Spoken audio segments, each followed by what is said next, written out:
are so excited to be joined by the voices of the wonderful quartet who head up this amazing story. We're going to bring them out one by one, beginning with the voice of Weiss, Schnee, and RWBY, Kara Eberle.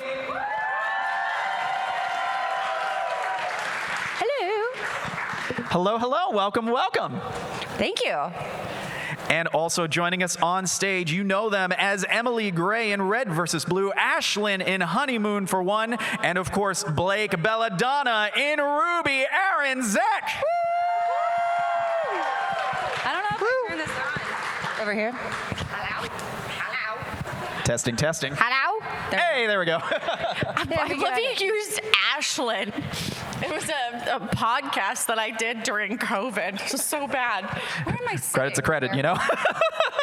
Wherever you want. No, that's not how this works.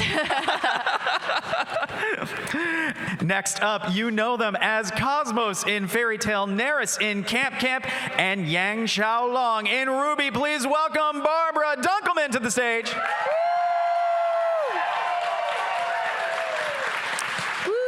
Testing. Oh, it worked. Hell yeah. Hooray. Also, this doesn't matter at all, but it does a little bit. It's Dr. Emily Gray. Thank you.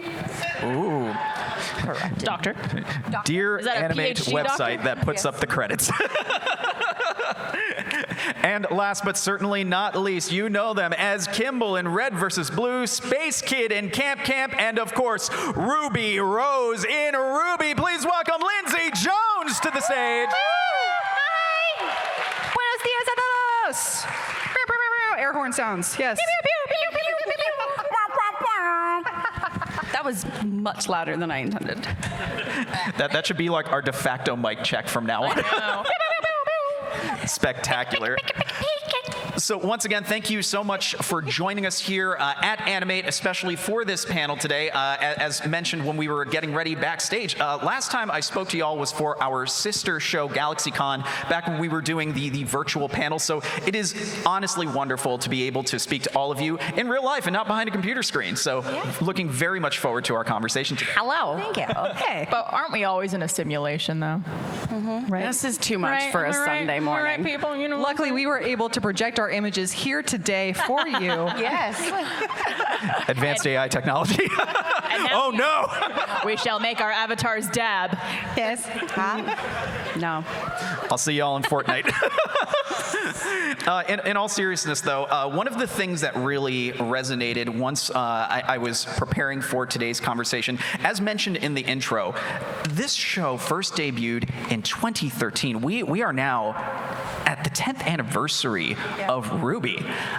And that is an incredible milestone for any show, especially an original show of this caliber. So I would like to ask, in this time that you have all been able to work on this show, as I've asked other panelists for their programs, what was the moment where it just kind of clicked that something special or timeless was found in this show, whether it was early in the production or sometime after the show finally released, or even in the time thereafter? Anyone can take this one to start.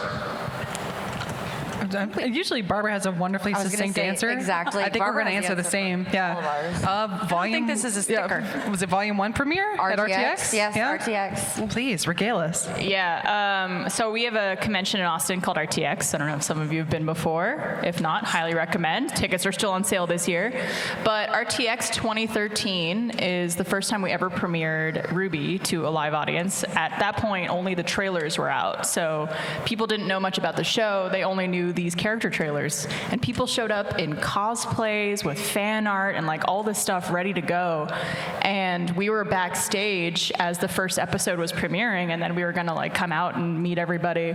And just like the crowd reaction and the intensity of excitement that was building in the room of just something that people knew nothing about, but seeing the reaction in the first episode was probably like that aha moment of like, oh, this is something.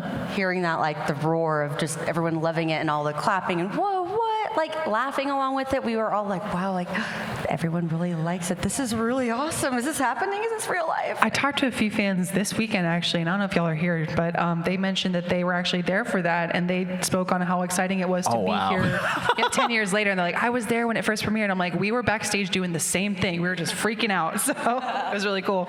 Also, I think it's very rude of you to acknowledge that it's been 10 years since RWBY has started and make us come to terms with our mortality. Right? Well, when we already started the show smile. at 13 years old, it was very difficult.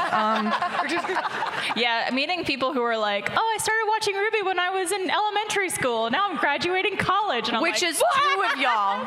I don't know if you're in the audience, but two of you said that to me today. how dare you? I think they were raising their hands and acknowledging this in the crowd. Wait, Strawberry and Xandor. Sandro. I knew it was an O and a Z, like Zorro. Anyway, this doesn't matter. Hello. Hi. So one of the things that we have touched upon quite a bit is the fact that this is an original work. This is one that had a lot of anime influence in it. You can certainly say the same of Monty's early machinima works that helped him build the foundation of what would eventually become RWBY. And of course, last year we were treated to a traditional Japanese anime in the form of RWBY Ice Queendom. So I would love to get your thoughts on, not just seeing the property kind of go back to its roots, but also getting to work on the property in effectively a different medium than what you have been working on to date.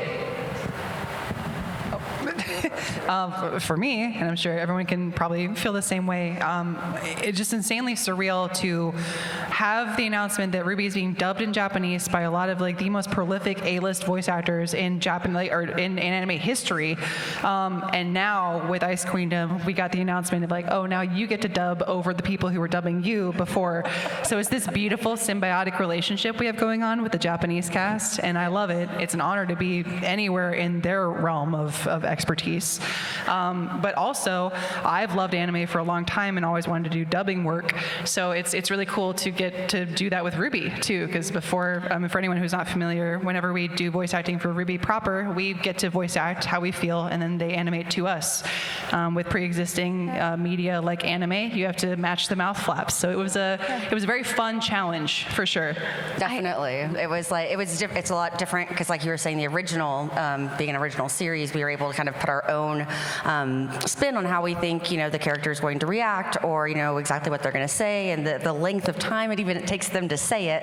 So a lot of times it was challenging to bring Weiss out knowing that I had these kind of parameters around it. However, it was something that everybody really enjoyed, and it's like, I'm dubbing an anime, and this is somebody that's Weiss. It was really, really cool. It was really fun, and I don't know. I hope everybody enjoyed it. I had a mild existential crisis when I was like, but Blake is mine. This is me, and I'm dubbing.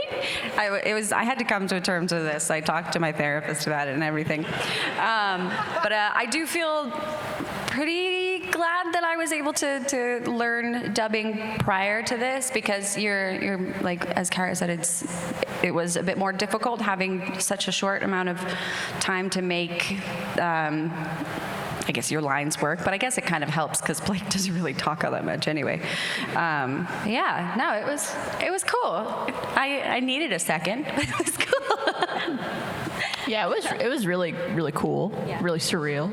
All proper words to describe the experience. And kind of like with Arryn, I also had a bit of an existential crisis of, I felt I was pretending to be Yang. Yeah. In a weird way, because it's like when you're used to voicing a character and like you're the original voice of this character and then someone dubs it, like that's a huge honor.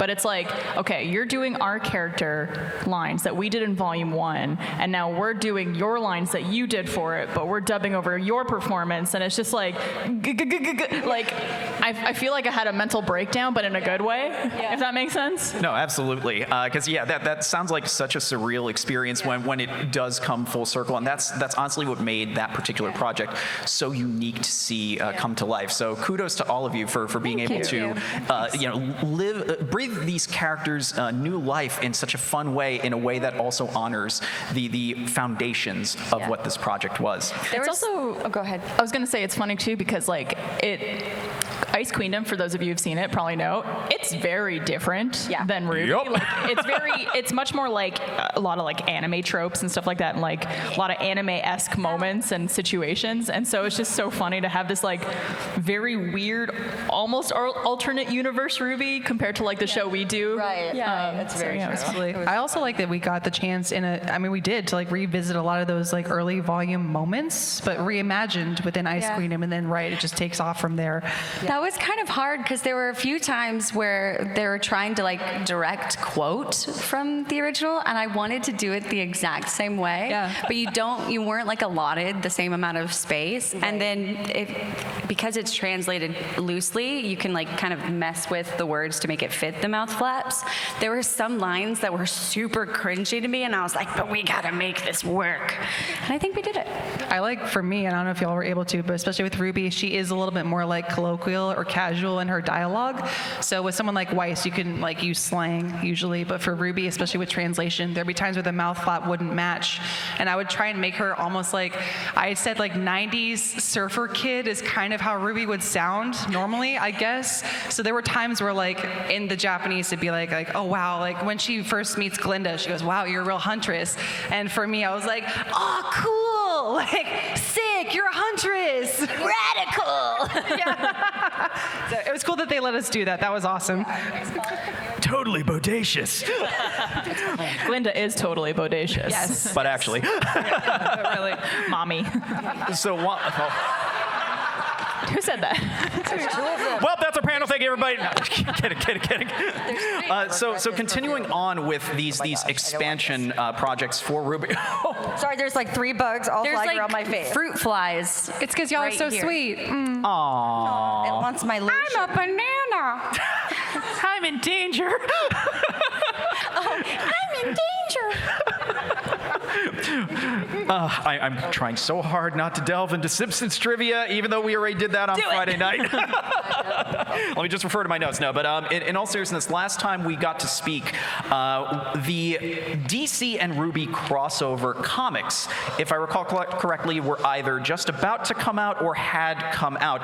And this year, we have been treated to an animated adaptation of that story, Superheroes and Huntsmen specifically. So what were your thoughts about just the crossover even existing in both forms? And for a bonus, how cool is it knowing that your characters hung out with the Justice League? So cool. Wonder Woman needs to back off. Okay. She can back off right into my arms. That's fine. Yeah, that's fine. I'm watching. How dare you? Unless you're into maybe like 3. I definitely think Yang has a type. It's a Oh yeah, pretty dark-haired ladies. dark-haired, I think so, too. strong ladies. Yeah. It was just the coolest thing ever. I think the thing that I love most about the crossovers is the ability to introduce DC fans to RWBY who might not already know about it. Obviously, I think a lot of RWBY fans probably already know DC. It's not like we're introducing anybody. This is DC, by the way. This is Superman. This is Superman. I don't know. What is a Batman? I've not heard of this Batman. Well, it is funny because he's like he turns into a faunus, I you know, know, in yeah. RWBY, So in the cool. RWBY world, and so it was seeing that creativity of how they put the spin on it to make it work and the worlds collide was super like amazingly creative and very entertaining to watch. And I mean, just like seeing the script of like Weiss and then Batman after that, I was like, what? Like, and then I told my dad that I was going to be at a Justice League and RWBY one, and he was like, oh my gosh, what Justice League? And I was like, well, yeah, you don't react like that when I say RWBY. Come on. Like, but for someone who's at least, you know, my dad's very much older, he was very excited about that too. I wasn't really sure how it was going to go because it seemed like such a weird crossover, but after watching it, it was really good. So fun. It was If you good. haven't watched Yeah. it, like, I know it's like always, you're not sure how these animated films are going to come out when it's like 2 different properties meshed into one, but it actually is legitimately such a fun Yeah. and like very entertaining movie. Yeah, Absolutely. And part 1 of part 2. Wonder Woman was my first Halloween costume, so it was really cool. Like I used to watch Wonder Woman with my mom growing up, so it was really cool to like not only be in a comic, but to be like trying to like fight for women with her. I don't know what this was. It's Sunday. Forgive me. There's probably someone out there whose first Halloween costume was Blake. True. That just made my heart sing. I grew up watching like the '90s Justice League, and I definitely like loved Wonder Woman for a while, and I thought it'd be cool to voice act like in any capacity with DC. So we are technically in the DC universe. It's official. Again, thank you very much to everyone who allowed that to happen. It's really cool that we keep becoming parts of projects with these really prolific people, and it's awesome that they invite us to join them and have a seat at their table. It means a lot.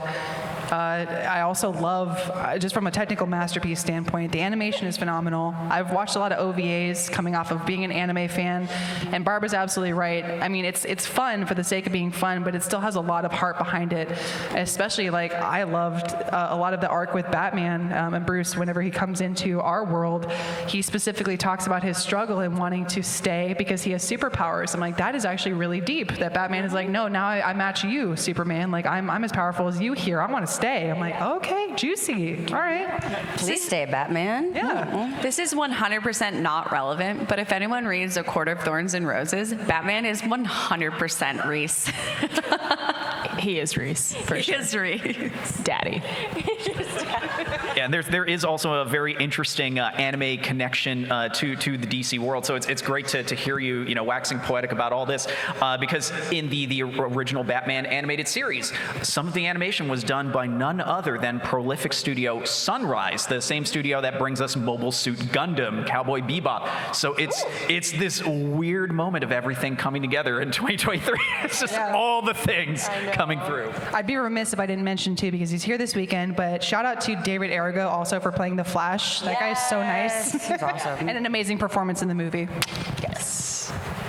So quick bonus question before we start opening things up to our general Q&A. So we've been talking a lot about crossovers that you have been very fortunate to be able to work on in the past few years. This is a complete lightning round off the top of your head. Crossovers you would love to do, sky's the limit, go nuts, unlimited budget. Harry Fortnite. Potter. Fortnite. Harry Potter. Sailor Moon. Oh, I was going to say Sailor Moon. Sailor Moon for sure. It's going to be the weirdest one. I would love to see a Simpsons crossover with RWBY. That would be good. Could you Shoot this into my veins, please. Could you imagine Bart and Yang? Trouble. That'd be too much. That'd be a lot. I love that. Can we do Ruby Chibi with Bluey? Yeah. Yes. That'd be Yes. cute. That'd be so Ruby. cute. Mom! That is bank right there. I love it. Game of Thrones, you know? Business. Oh. I mean, no. we've already had enough. That's Jack. season 3, episode 12 or whatever it was. Volume 9 was a little Game of Thronesy in a way. Season 3, all of it. Yeah. Y'all had your Game All of Thrones. season 3. Still crying over Pyrrha. Still crying over that. It's been so long. And Penny. Twice? Yeah, that's just cruel, you know? Yeah, I feel so bad because we've met a lot of people who've come to, say hi at the booth. Some people were like, I'm all caught up on everything. And other people are like, I just started watching. And they're probably here going, what? There was someone who'd come up to me and said that they were up to season 2, but they had accidentally spoiled it for them. I know she was wearing a red shirt. I recall this. Anyway, more information She probably you didn't come, need to know. just to be safe. Oh yeah. I told her not to if she didn't want to be spoiled. Yeah. I guess she ruined it for herself. you're still- No. But I do remember you. Don't worry, we have a neuralizer for Men in Black. You'll forget everything before the end of the panel. It'll be great. Unfortunately, that means you'll also forget all the awesome stuff that comes up during this panel. So, take your pick. we kid. But in all seriousness, thank you so much for all this insight on these initial questions. We've gotten our warm-up out of the way. We should have a microphone over on this side. I know we had one set up yesterday. There we go. So if you have questions for our wonderful panelists, please come on up to that microphone. Let's make it nice and orderly line. Don't worry, we over there. don't bite. There we go. I'm all bark. Hello. Yar. Hello. Why? First of all, I want to say that you guys are all absolutely amazing. Thank you. My You're son, amazing. unfortunately, who couldn't be here, was the one that introduced my daughter and I to RWBY, and we just fell in love with you guys instantly. So, Thank you. Appreciate it. Thank you. okay, my question is, I know it might be a difficult one, but what do you feel that your characters, the biggest thing that they've had to overcome with situations during the show? I know for Weiss, I think it is realizing that her family is not based, that she can have her own identity and her own self, and her doesn't have to agree with her family, sorry, and can get away from them, and realizes, that she's been kind of trapped in this little bubble, and that, she can make her own decisions for herself, and she can be independent. And so I'm really proud of her for that. For Blake, I would probably say trust, because I think with the White Fang, she didn't trust in herself that her parents weren't upset with her. She also didn't trust the White Fang anymore because they had shifted into some dark places, and then to trust her teammates that everything, that she was safe, essentially. So trusting in herself and in her surroundings, her safety, things like that. I think that was a really big thing that she had to learn, especially a bit over time. For Yang, I would say probably abandonment issues. I'm sorry. As you should be. I think the realization that when someone leaves you or isn't in your life anymore, it's not about you, it's about them. And I think it took her a long time to kind of like process that and realize that and come to terms with that. Yeah, I feel like she's overcome a lot. I think Yang has a lot to work on, including her flirting abilities. I think it's great. It's charming. You have a good brain. Nailed it, girl. Thank you. There was a line that got cut from that scene, and it's like, I like your brain too. That Blake says, and it never made it. It's adorable. Your jokes, you make me laugh. That's what she says, and I need you to know it, and it's lovely. It's the cutest thing in the world. I know. Sorry, I'm just gonna watch this scene play out real quick. For RWBY, especially after Volume 9, I think the biggest thing that she has struggled with clearly is like compartmentalizing a lot of things, fulfilling roles that have been put into place. Before you even existed, but especially like during her childhood, she has tried to literally follow in the footsteps of her mom and like be her mom. So she's had to really kind of trust in herself and literally choose herself, and just kind of find that courage internally, which I can definitely identify with. I feel like that's a huge part of growing up, is going, well, I have no compass anymore but my own internal compass. I have to follow that. Beautifully said. Thank you so much. Thanks. And Yar. Hi. So my question is mostly towards Arryn and Barbara. That's us. Yeah. That's me. I was wondering what you thought of Blake and Yang's relationship over the course from Volume 1 to Volume 9. He's so beautiful. I think kind of like it would be in real life. I think it's a lot of self-discovery and also sorting out your feelings for people, sorting out your sexuality, going through kind of different feelings and changes as you grow up, because they are teenagers when we start RWBY. So it's a lot of self-discovery for them. But yeah, their relationship, I think, progressed to me in a really natural way, where you are close to someone, you're friends with them, and then you develop feelings, and you don't really know how to process them, or even know if, like, these are those types of feelings or these types of feelings. And so I feel like the way it played out, and with Volume 9, how it all came together, I think was, like, the most perfect way to do it. Pretty much that.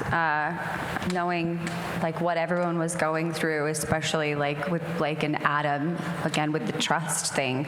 Like, it takes you a while to find yourself after something so intensely awful like that. Every single volume, I'd ask Carrie, I'm like, is it happening this volume? And he'd know exactly what I was talking about. And so we waited a good long time. Yeah. We were in our 20s when we knew about it. But yeah, I think it went really beautifully, and I think it went really naturally. And although it was slow to me because I'm impatient, I really love it. I'm so excited for that. Thank you. Thank you. Hello. Hi. This question's for everybody, whether it's RWBY, RWBY Chibi, or Ice Queendom. What was your favorite line to record for your character? I'm the Yang, let's fight. That was a pretty fun one. is a RWBY chibi. It's because it was Weiss' perspective. I was gonna say that. And so one I was just too. going, I'm the Yang, let's fight. Like, do, big, burly, bulkhead person. That one, I also, to me, like, I don't pick lines that necessarily like. It's more of like scenes that are my favorite. So obviously episode 6, volume 9, one of my favorites of all time. 69. And then also the episode with Raven and Yang in the vault in volume 5 was also one of my favorite scenes to record. So yeah, I would say those two. Yeah, almost the same. The You and Raven? the B scene, and then the first kind of challenge that I had in the show was when Blake just suddenly has this 3-paragraph monologue. She's never spoken more than 2 sentences the entire show. So as an artist, it was fun to play with that, because you do have to make all of this text just stay interesting and grow, and that was really exciting. Also, I love the fact that she's just like, we did this, after she's burnt her own house down, like she didn't do it herself. That's true. I loved towards the beginning when Weiss has to be happy for the first time and smile, which was with the Zwei when he's delivered. You mean this mangy little puppy is going to whip us? Oh, yes, she is. It was so fun. And to see Weiss smile, everyone was like, Weiss can smile? Yeah. It took a lot of muscle, but she got there.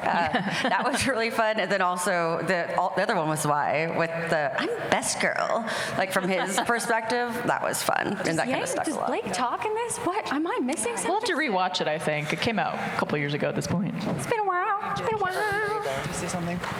Arryn,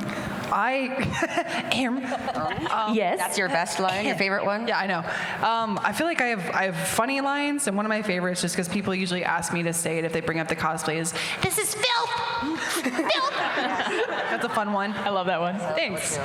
Emotionally, oh yeah, yes, that was fun. I get to ad-lib a lot, so I made fun of Blake liking tuna and Weiss being rich. Yeah, that was fun. Serious emotions, especially in volume 9. There's tons of it, but I love and will always hold dear to my heart RWBY when she picks up Penny's weapon to defend Pyrrha, and she screams, "Leave her alone!" in volume 3. And I still if I try and replicate that line, I'll start tearing up, because that's just how acting works. But it was a lot. It was a lot. Good job. Thank you. Thank you. Hey, so if there was one scene that hit you the hardest out of the entire 9 volumes of the, however many volumes of the show, I keep forgetting. Which scene hit you the hardest out of all of them? Hardest positively or negatively? Negatively. Physically, it was volume 9 when RWBY was at the tea party. That is so dark. I know, I laugh. From an acting standpoint, that was incredibly rewarding, but that is my genuine answer. That, literally, the emotions that I had to try and, convey in that moment, because there's so much happening, and if you haven't seen the scene, you're probably a little lost right now. But let's say some ghosts of RWBY's past are revisiting and tormenting me, and it was rough. But again, insanely rewarding. I really loved the apathy, because it scared the bejesus out of me when I was watching it in public too. I was surrounded by people and I was still frightened. But what is this? Is the Curious Cat? What is his? Does he have a name? Yeah, just the Is it Curious Cat. the Cat? Yeah. Robbie Damon. Yeah. That was so whenever I'm not sure, they are kind of coming down on Neo, and Neo just sort of realizes she's got nothing left. What else is the point? It's so just. It's dark, it's heavy, and I know it's not Blake specifically, but that was just really such a poignant moment. It was incredible. Yep. Similarly, in 9, or also in 9, if y'all haven't seen it, you should really see it. But there's a moment where all of our characters kind of speak to ourselves in the past, and that was something that I wouldn't really say is difficult in terms of acting itself, but it was difficult to process the emotion, to come across the right way, because you're talking to yourself, but you're not talking to yourself, if that makes sense, kind of, around the circle. But it was hard, but really, really fun to do, if that makes any sense. But a lot of emotions, all hearts. There is a very tragic scene in volume 9 where no one will give Yang high five. How dare. Rude. I'm still shaken to this day. That's my favorite scene. High five? Anybody? High five? The groans from everyone else. But no, in reality too, I think Lindsay's performance in Volume 9 is like out of this world incredible, and like Ruby's breakdown that happens in this volume, and that whole scene with her and John, and then her with Neo and ghosts of people in the past, like was such a moving and emotional scene, and just everything this volume represented and like kind of the message of it all, I think was really powerful and beautiful, but also very tough to watch. Talking about hitting hardest or like deep emotions. I know we're doing like dark with it because you would think that. I'm like, the heavy emotions. I'm like, I was crying watching the Bumblebee scene. Oh, I Like, was too. That was beautiful. It really was. Like incredibly well acted. The atmosphere is gorgeous. I love the color choices behind each of the characters. It just art. There was also that bit where a bird, I don't recall what kind of bird, is just like brutally murdered in the background. And I missed this. Do you not? I missed this one. In the Bumblebee scene? What? No. The multiple Neo Jabberwockies, just like yeah. And I was absolutely devastated. But then at the end, you're like, oh, thank God, it's okay. He's fine. He's stronger. But no one gave me a high five, ultimately. Is what She's still waiting to this day. we'll see what happens in Volume 10. Thank you. Which are each of your favorite characters that are not members of Team RWBY? Neptune. I have a Neptune keychain hanging on my rearview mirror, so I look at him every day. I really like Nora. I feel like Nora's always been one of my favorites just because I feel like her, I love her energy, and just Samantha Ireland, who plays Nora, is phenomenal. But I also really like the villains in RWBY. So Tyrion is great. We love Salem. Watts is awesome. They're all just like so evil, and you love to hate them, and I think they're such great characters. Does Y count? Clearly, that's been a trend today. I love Zwei, but Nora is also one of my favorite ones too. But then I love Jean. I have a White Knight place in my heart always. I feel like Weiss and Jean should be together. I will never give up hope. I ask every single season if it's going to happen, and I kept hearing no, but I'm never going to give up. And so I was like, please, what time? But they had a little moment. I mean, he got very mature in Volume 9. That is one of my favorite Weiss animations of the entire show. When she does the sassy face, I'm like, so Weiss. Mature. And you also have the same thing with Batman. So Weiss is 100% into older men. It's the maturity thing, I think. Yeah. And Kara, I think you talked about this at one point on a Weiss panel. has got daddy issues, let me tell you. Clearly. Just someone who's mature and could handle stuff, because I think Weiss is so used to handling a lot for herself and her family. Let someone else take the reins for once. Yeah. One of my favorite characters, and I'll just mention it because it's on the brain, is Penny. I love her so much, and she's so sweet. Actually, her voice actor is probably going to be traveling for conventions too, and I feel like I should mention it. Taylor, who plays Penny, is the sweetest person on the planet. That is not acting. That's just her being her. She is Penny, and we love her. She literally is Penny. Shout out. Sweetest person. Thank you. Thank you. Hello. Following up on that question, my question is, what is your favorite line from another team? And can you voice it in your character? From the other team? We'll break his legs. That's a fun one. Oh, that's good. Smash. Yes. Smash. Smash. Yeah. Nora's great. Nora. Better. I don't listen to what anyone else says. Because I usually, whenever someone asks that, it's usually one of the other characters on the team, and I just go, I'm a victim.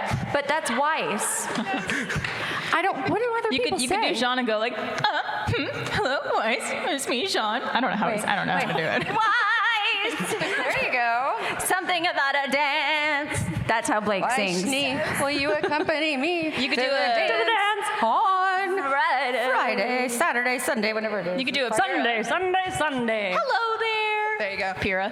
Hello. Arryn, I'm shocked it's not. I know you'd look better without the bow.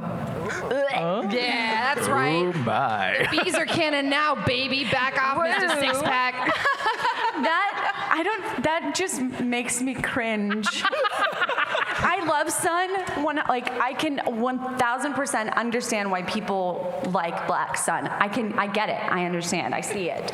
Obviously, I don't relate, but that line, that gave me the ick. Yeah, it's so It's pretty cheesy. Oh yeah. I love it. I knew you'd look better without the bow. Listen. I would see that bow on my floor. Blake made the right decision of which blonde with abs to choose. Yeah. Is all I'm gonna say. Very nice. Very nice. Thank you. Thank you. Hi, yeah, this is for everybody. When you get called back to do like Blaze Blue or Ice Queendom or something like that, is it, when you're actually like in the booth acting, is it different from when you're doing the actual show? Yeah, Definitely. I'm sure they would agree. We'll have different answers, but I feel like voice acting for video games is almost like a workout in a fun way, because you get a lot of repetition. There's a lot of like dialogue that we have to cater to whatever the player is selecting in the moment, or whatever like intensity we're at in the action, or whatever like gameplay is happening in front of us. So we do obviously have the same kind of like intention for the same characters, but it's so like high octane, high energy, go go go, and a lot of it's like commands. So like for our like Smite crossover, we had like, you know, veer left, move right. Well, I'm like, it's really, really cool. Very repetitive, though. Yeah. And there's a lot more, I'd say, you know, like the fighting noises. You know, we have efforts, you know, heavy hit, light hit. So it's like you're Electrocuted getting electrocuted hit, you know, all these different ways of just depending on, you know, how the character, you know, is acting in the game, which obviously y'all can choose your own world and how to different paths to take. So we kind of have to do all of those and not just one, which is challenging and does take time, but it is also, you know, obviously something that's really fun and turns out, you know, really fun. It's awesome to, you know, like how electrocution. Okay, let me think. Last time I was electrocuted, what did that sound like? You know, so but it's fun. It was definitely different technically because of all of that, but you try to, I mean, the situation is the exact same. You're in a room by yourself. One of the more challenging things for me was trying to make, because like with Smite and stuff, you're saying things that are already established in the game, but you're just saying it as Blake, as your character. And so to make these things that Blake would never in a million years say sound like something Blake would say, that was really tricky. Yeah, I'd say the biggest difference is technicality too. Like for when we do RWBY proper, we have a script, and so we have like the scenes and all the other dialogue. For things like Smite or other video games, it's usually a spreadsheet with like all the attacks that you're going to be doing, all the different punches, all the different hits, all the different power-ups. And so you just go through and like do usually 2 to 3 takes of each. And it's definitely, as Lindsay said, a workout, because it's like enemy left, enemy right, enemy center, and then you'll like do it again and again and again, and it's just like there's enemies, guys. I come out sweating for sure. I sweat like crazy in RWBY proper. I was like that doesn't change. Thank you. And just as a quick heads up, we do still have a couple more minutes for questions. We'll try to get to everybody as best as possible, but just giving you a heads up, there's a chance we might not be able to, but we'll do our best. Lightning round. Yes. And we don't all have to answer every question either, so sorry. Hi, everybody. Thanks for coming to Columbus, first of all. My friends and I are Ohio natives, and we were really excited you guys were coming, so thanks for coming. Thanks for having us. My question is, so we've kind of all, my friends and I have all grown up on your characters as we got into the show in college, and as you've grown up with your characters, is there any like personality traits or mannerisms or things that your character does that you've kind of picked up to incorporate into your own life, or vice versa? I like to tell an anecdote.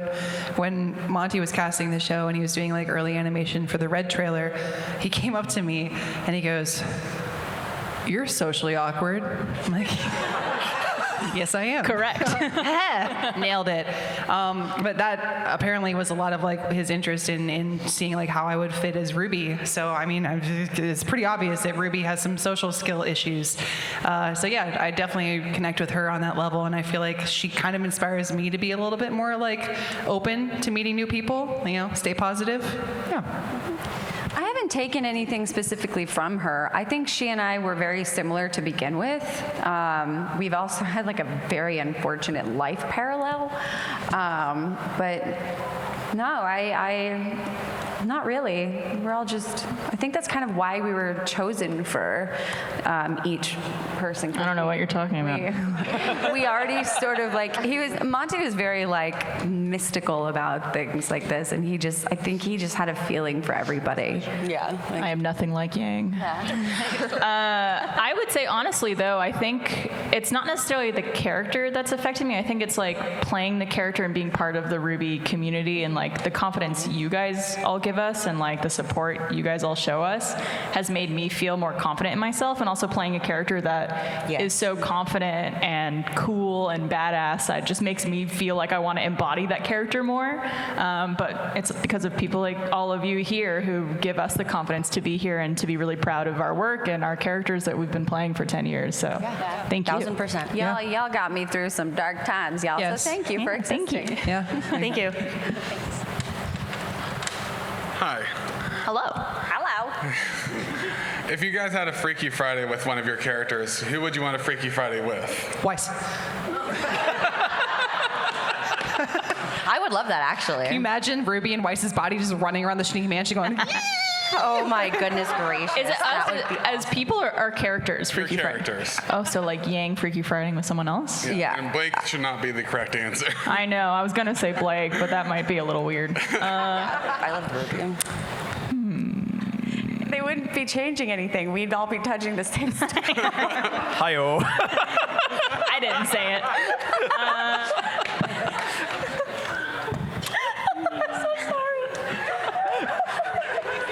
I'm trying to think of something. I don't know why, because then I could do like absolutely nothing for just give me a break, okay? From a cat to the dog. Yeah, cat and dog. See, yeah, totally. That was on purpose. I think an interesting one would be Raven.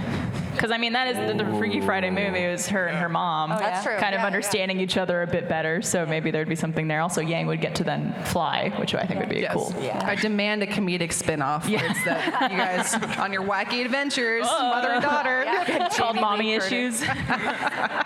Thank you. Thank you.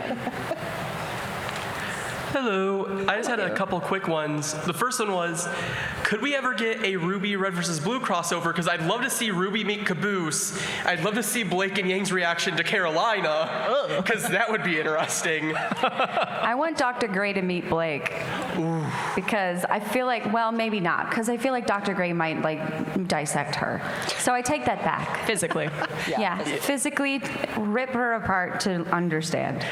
To know better. This is too much for a Sunday. Wow. Kimball and RWBY are both team leaders, but they could not be more different. I feel like Kimball would get annoyed with RWBY very fast. I think it'd be fun, but I don't know if those universes should touch each other. And the second one was, so at the end of Volume 9, I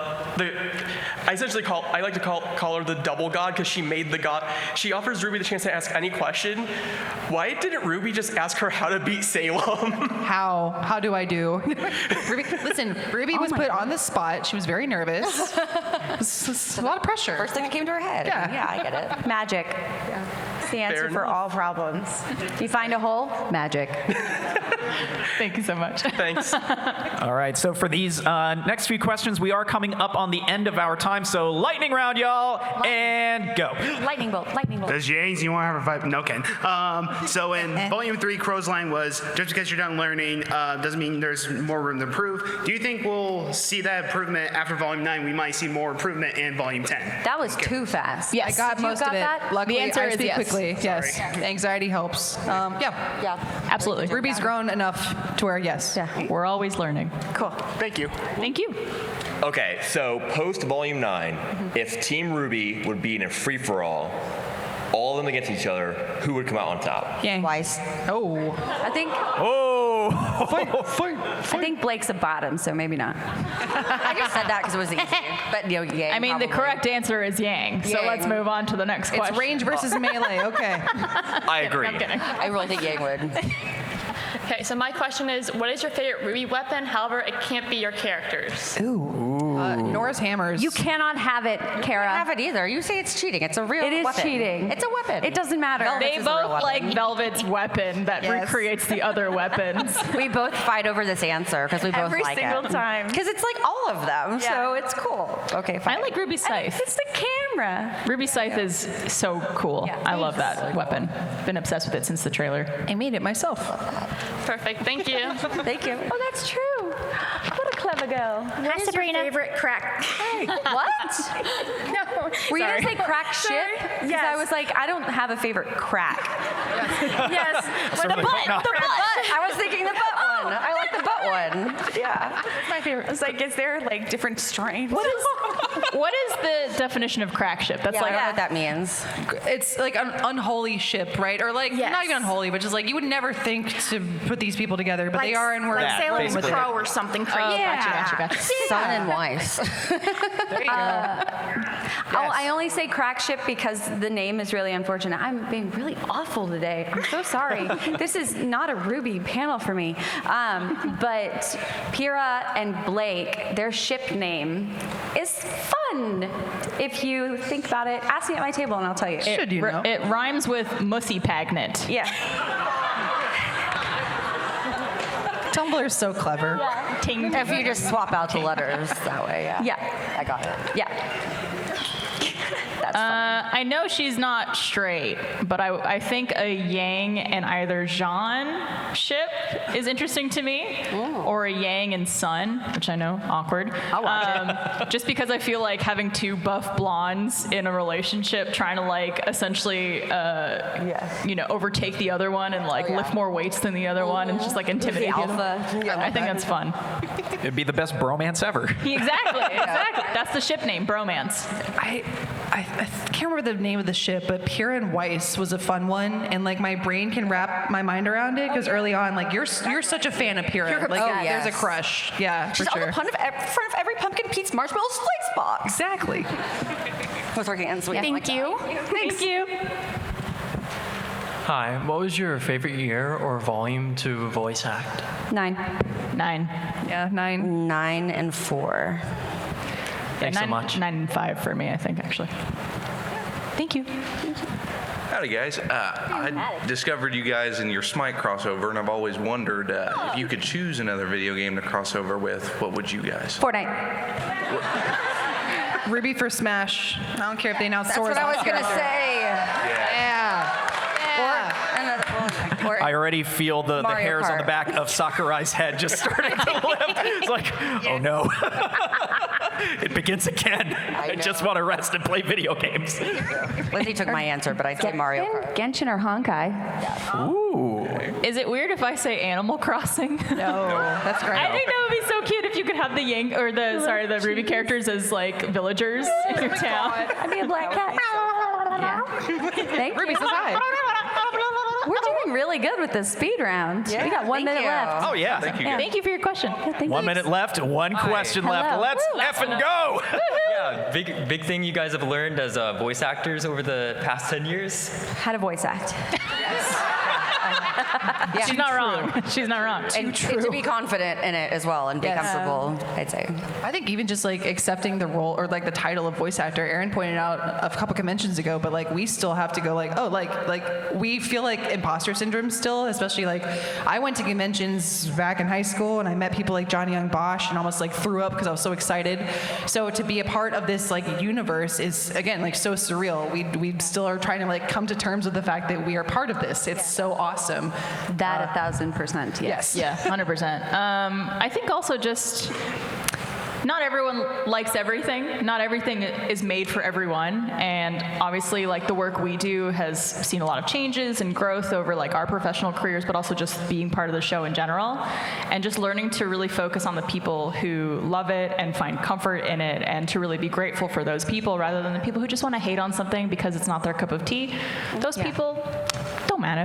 Yeah. You guys matter. Yeah. And just kind of focusing on that in everything we do. Yeah, in that same vein, getting thicker skin, it took years for me to be okay with people not liking me for whatever reason. Not liking me, not liking the show, whatever. So that's definitely been a massive learning curve. Cool. Good question. All right, and Thank with you. that, You let's guys. give it up one more time for the cast of RWBY.